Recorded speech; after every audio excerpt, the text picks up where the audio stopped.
guys, nandito tayo ngayon sa Corregidor. This is my second time magpunta rito sa Corregidor. So blessed tayo ngayon kasi maganda yung panahon. So yun nga pala yung sinakyan ko. Tsaka yung guest ko, dalawa lang guys. Nagpunta sila ngayon dun sa bundok, nag-hiking sila ngayon. Hindi na ako sumama kasi medyo ang taas, nakakapagod.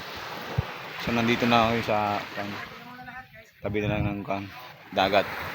Video na lang muna ako ngayon. Ayan. Napakakalmado yung dagat ngayon guys. So makikita nyo. Ayan.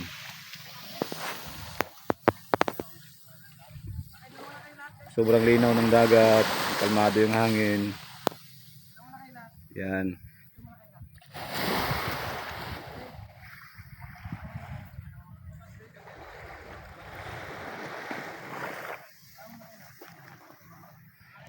So guys, gusto pumunta rin ng Siargao o mag-avail ng island tour or mag-private papuntang Corregidor. So PM lang guys. May pa naman ako sa Jimmy Bay Siargao at saka Jimmy Galdi Jr.